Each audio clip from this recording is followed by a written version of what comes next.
let me get this straight. The Bible says that God made a firmament, and he also made lights like the sun, moon, and stars, and he put them in the firmament while he's sitting above the circle of the earth.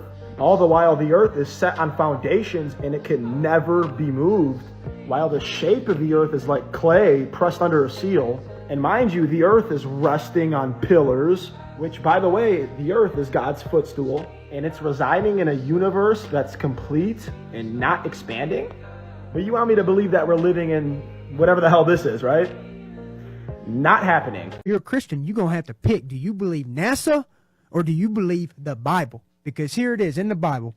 God made the sun and the moon and the stars. 3 different words, 3 different things, differentiated on purpose. The Bible does not waste a word. It differentiated the sun and the moon and the stars on the first page of the book. Okay? Now, what does NASA tell you? The sun is a star, and the stars are the sun. If you read the Bible clearly, it says that the sun and the moon and the stars, there's 3 different bodies. And so when I'm telling you that NASA says that the sun are stars and that they're off in the distance, I'm telling you NASA's full of shit. The sun don't twinkle. You ever heard the song Twinkle, Twinkle, Little Star? They wrote that back a long time ago because they look at the stars and they say, hey, these things twinkle. What does NASA teach, though? The sun is stars. Right. They're the same thing. They're just further away. No, the sun and the stars are different. The sun will never twinkle. It is not a star. It's a great light to rule the day. Look at these photos. Right, and now let's look at this one. Let's look at actual photos. Pull up one of them and then pull up the other. You'll see the inconsistency in the size of the continent. See the size of America there? Now pull up another one and you'll see Africa will be the same. It's inconsistency in the proportions of the continents. You'll see. You say the landmass look at that, has changed. guys. Look at that shit. You see the landmass has changed. Look, it's Photoshop. Guys, get the fuck out of here. You're going to tell me that's a real picture? Get out of here, man. That's a Photoshop picture, and you know it, and I know it. They're habitual liars. They'll lie again and again. They'll lie to your face. They'll steal your money, and that's what I'm telling you NASA is. It is demonic. Their satellites are on balloons, buddy. They put it on balloon, and then it floats. It's that simple. That's got to be a powerful damn balloon. Well, check this out. That shit heavy as hell. Okay, pull up a video of a satellite getting rediscovered. They fall down all the time. What do they got attached to them? Every time. Balloon. Balloon. Look. People used to say we didn't go to the moon, right? I didn't believe them until I went to until I went to go look at the footage, and that footage looked fake to me, right? Well, of course it is fake. Yeah. That's why it looks fake to you, because it is fake. You have your own discernment, brother. Have your own wisdom. Have your own confidence. Yeah. Don't believe everything that these stupid tell you. Yeah. I totally don't believe that we've been to the moon. Well, thank God, because I think it's actually anti-Christian. I think as a Christian, you have to have discernment. Who is the enemy? Hey, why are they? Who's trying to pervert the truth? NASA is perverting the truth. Right. Bring up some footage when we went to the moon. Oh, it's bullshit, bro. It make my blood boil over here. So look at the rover. That shit crazy. Supposedly there's no gravity on the moon.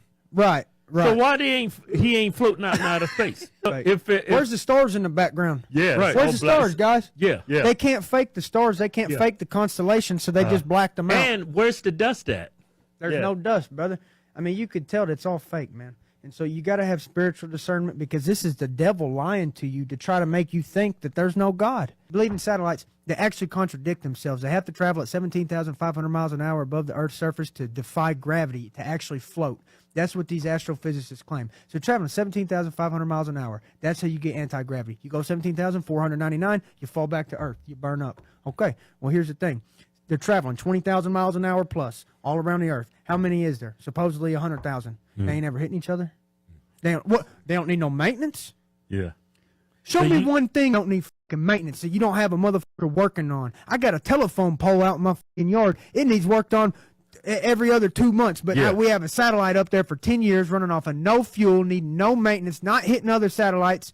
Oh, but I can't get a signal in my fucking backyard. No, fuck y'all. And I know that these evil people have perverted the truth, and they're lying to children. So, what are the odds? How many pilots do you know are still flying at 90? And out of those, how many are former Apollo 8 astronauts? And then out of that, how many crash for the whole world to see, especially with this whole flat Earth coming to life? and I just happened to mention flat Earth. Good Lord, I said a lot of things besides that, but everyone's that's really getting emotional and calling names really bent out of shape. Not ask why. That's what science is all about, right? Как хорошо, так хорошо. Билет у нас, виза у нас, аэрофлот, бизнес-класс. Как хочу отдыхать сейчас, отсюда летим далеко. Так хорошо, так хорошо, так хорошо, так хорошо, так хорошо. Do you believe in space? Do you believe in the universe? If so, please watch and then comment. I used to believe in space. I used to believe in the universe. I used to believe in ancient aliens and what NASA told me and all this, that, and the other. But then someone asked me if I knew the heliocentric model. And I said, no, not really. I just believe in space because that's what I saw on TV. So they told me to look into the heliocentric model and then decide whether or not I still believe in space. And so I did. And do you know what the heliocentric model believes in? The heliocentric model believes this, that not only do we live on a spinning ball of water, but that spinning ball of water is rotating on axis at 1,000 miles per hour, while orbiting the sun with all the other planets at 66,600 miles per hour, while being dragged by the Milky Way galaxy at over 480,000 miles per hour. All this while the universe expands at over 2.1 million miles per hour. How is that possible? Why haven't we been disintegrated into nothing? Their answer, the heliocentric people's answer, is this. It's gravity. Gravity is what is protecting us from being shredded to pieces. Gravity is what's supposedly containing the pressure, the gas pressure here on Earth. Gravity is what's holding all the oceans to this rock. So if this sounds outlandish, if it sounds outlandish that we're traveling at 2.1 million miles per hour throughout an infinite vacuum of space, yet we see the same celestial patterns since the beginning of time, the same patterns that our ancient civilizations relied upon to navigate the seas, to grow their crops, including the North Star that hasn't moved at all, including Orion's belt that lines up with the Giza pyramids and many other structures on this planet. It doesn't make sense to me. I live near the equator. Theoretically, I'd be walking sideways. Down below in South America, people would be driving sideways, walking around upside down. Planes would be flying upside down. There are so many different things about the heliocentric model that doesn't make sense. It's outlandish to believe this theory, this model. So please look into the heliocentric model before you say you don't believe in flat Earth. Thanks. So this is the ultimate reason why they have lied about the flat Earth and want us to believe it's a globe. And that is because when they show photos of stars, they're nothing like what real stars are. The luminaries, the planets that they say, they're nothing like what the actual planets are. If you look at a photo of what they say Venus is, and then if you look up in the night sky with a proper camera and zoom in on Venus, Venus is a light. She is not a dust ball or a ball of rock in the sky. We can literally prove and see this with our own eyes. Trust yourself over anyone else, okay? What they don't want you to know is that these luminaries in the sky, they are lights. And in the spiritual world, what is light, what is true light? It's powerful, it's God's power basically. There's the light versus the night. So when you have lights like the luminaries in the sky, you can utilize those lights that govern the whole of this cosmos. The days of the week are named after the gods, the planets, the luminaries in the sky. So they don't want you to know that they are literal conscious beings, lights in the sky, and so they would rather keep you sat on a little rock ball flying through space. Anything could happen in any minute, and you're literally just a fluke coincidence from a great big bang. And so that's why they don't want you to know about the true. Stop scrolling. I'm about to prove to you that we live on this and not on this. And at the same time, I'm going to prove to you that God's word is true and accurate. First of all, they got us believing that these rockets are leaving Earth, when in fact they can't because of this, the firmament. And here's the proof. Let me introduce you to Wernher von Braun, known as the father of NASA. He also developed the rocket that supposedly took Apollo 11 to the moon. On his grave, he quoted a Bible verse, Psalms 19:1. Psalms 19, verse 1. The heavens declare the glory of God, and the firmament showeth his handiwork. The Hebrew translation for firmament is extended surface, solid expanse, a vault of heaven or firmament regarded by the Hebrews as solid and supporting the waters above it. We take a look in Job 37:18. Says, hast thou with them spread out the sky which is shrunk and as molten looking glass. So the firmament that is supporting the waters above is literally made out of glass. Has anyone noticed how all these rockets, when they go up, they curve every single launch? It almost looks like they're taking the shape of the firmament. I mean, we can see it in Disney's logo. Werner von Braun and Walt Disney were best friends, which also has an interesting pattern going through it. Isaiah 40:22. It is he that sitteth upon the circle of the earth, and the inhabitants thereof as grasshoppers, that stretcheth out the heavens as a curtain, and spreadeth them out as a tent to dwell in. Again, stretches out the heavens as a curtain, and spreadeth them out as a tent to dwell in. So would you say this looks like a circle and a tent to dwell in? Or would you say this one looks like a circle and a tent to dwell in? Y'all let me know in the comments what y'all think. God's word is true. He wants a relationship with you, not a religion.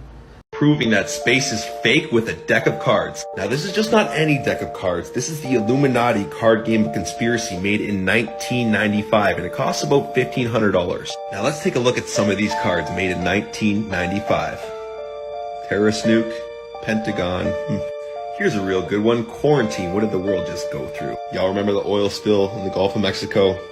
Now, before I go any further, I gotta explain to the simple-minded what predictive programming is. It's essentially a set of planned events that they program into your subconscious mind through things like this prior to them happening. They've been trying to do this one for quite some time, eh? Now, this is why everyone's like, The Simpsons predicts everything. No, it is not a prediction. It is an agenda. Now, they do this because they are essentially disclosing and telling you what they are going to do previous to them doing it. And this alleviates their karma. Take a look at some more of these cards. International Weather Organization, Geoengineering, Chemtrails. Remember the nuclear accident? The Boston Marathon bombing? Here's one of my favorites, Flat Earthers. People laugh, but the Flat Earthers know something. I wonder what we know. Maybe that we're not on a ball spinning at 1,000 miles per hour, orbiting the sun at 67,000 miles per hour, and hurtling through space at millions of miles per hour. Here's a cool one, science fiction fans. That's what you guys are. And one of my favorites, NASA. Y'all remember that song, Californication, by the Red Hot Chili Peppers? Space might be the final frontier, but it's made in a Hollywood basement. They put these things in your face, and you guys don't even pick up on it. The eyes are useless when the mind is blind. Peace and love. What do you mean you haven't met an intelligent flat earther? I don't think you're very smart, first of all, because you believe in NASA, some government entity. But here's more proof that it's flat, because this would be impossible. The stars you see in the sky are actually angels. They are not these big balls of gas and fire like we have been told. We know according to Genesis 1 that the Most High placed the stars, the sun, and the moon inside of the firmament dome, which would make it impossible for them to be these massive balls of gas and fire. When they've told us that stars are actually much bigger than the earth, so this would literally be impossible. If we go to Matthew chapter 2 verse 2, we're going to figure out what a star is. Where is he who has been born sovereign of the Yahudim, or king of the Jews? For we have seen his star in the east and have come to reverence to him, or to worship him. He's talking about the Messiah who was just born. And see, the star which they had seen in the east went before them, until it came and stood over where the child was. And seeing the star, they rejoiced with exceedingly great joy. So you're probably wondering, how can a big star go and stand over someone? Because they're actually living beings. They are messengers, angels of the Most High. Now here is a description of one of these heavenly messengers, one of these angels. As for their appearance, all four looked alike, as if a wheel in the middle of a wheel. A wheel inside of a wheel. Now here are some real photos of stars taken with a high zoom camera. What do you notice? They look like wheels inside of wheels. Pretty accurate to the description that was given there. Remember, Satan drew a third of the stars of heaven and thrown them to the Eretz, the earth. That's referring to the fallen angels, right? The stars. Which kind of makes sense why they call these wicked celebrities stars. Tinfoil hat fact of the day.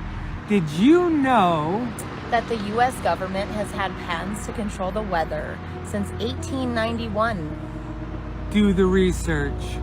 So if the Earth was actually a globe, then there wouldn't be any astrological signs. The zodiac signs would not exist. Why is that?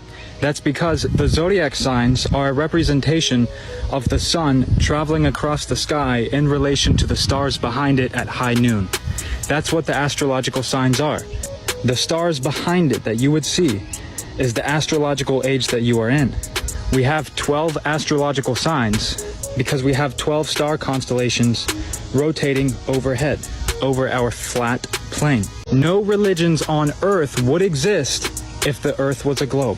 All religions are based off of a flat Earth because our cosmology is flat Earth. This isn't about the Earth being flat, it's about the fact that we are the center of the universe, the center of all creation, and we should be thankful that we are here.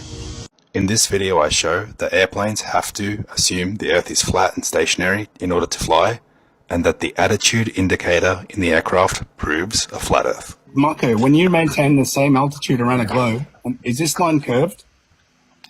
The line curves because we're taking into consideration the curvature of the Earth. We do not need to nose down at all. Why? So how come you don't gain altitude? All right, angels. This is an attitude indicator for an aircraft. It's connected to a gyroscope that maintains rigidity in space. Any input that the pilot makes will show up on the attitude indicator as you see here. It establishes a artificial horizon to the actual horizon that you level off from on the runway. Now, a plane flying 500 miles per hour would have to account for over 2,700 feet of curvature every minute, or the plane would just simply keep gaining altitude and end up in space. Now, the problem is here, the gyroscope, like I showed you before, maintains its rigidity in space, meaning it doesn't change its orientation. So the gimbal base rotates around the gyroscope, and you see the orientation and change of the aircraft through the attitude indicator on the artificial horizon. Now, the Globers like to claim that the aircraft just magically follows the curvature of the Earth. They admit that you don't need to nose down, yet the Earth is a globe in their model, so you would have to nose down to actually fly around the globe, and you would see that change on the attitude indicator. In reality, the plane just flies straight and level to its destination, and on top of that, the plane actually flies with this nose up slightly to maintain altitude. So you can't have it both ways. You can't have the plane nose up slightly to maintain altitude, but also flying around a curve. So imagine this though. Fly a petrol plane off a steep hill and make sure the plane just flies straight and level, just like the plane does. It's not going to magically tether itself to the hill, yet that's what they're trying to tell you is happening on a bigger scale with an actual plane. If the plane just tethered itself to the curve, then what's the point of having the artificial horizon? You wouldn't need it. You'd just fly the plane and it would magically tether itself around a globe. It's ridiculous. You can't claim a gyroscope keeps rigid in space, but then magically tethers itself around a globe. In reality, the plane just flies straight and level over a flat Earth. Simple. We do not need to nose down at all. Why? So how come you don't gain altitude? All right, angels, you know what? How come you don't gain altitude? You can't even debate me. He said this line is curved, right? But his plane takes this path. His gyroscope maintains rigidity in space. It never goes down. Yet he's saying he's taking this path, but he's not nosing down. The plane flies straight, but also curved. Great job, Marco. Thank you for the clip. It came in the mail, and y'all are opening it with me. Ooh. Smell it. Woo!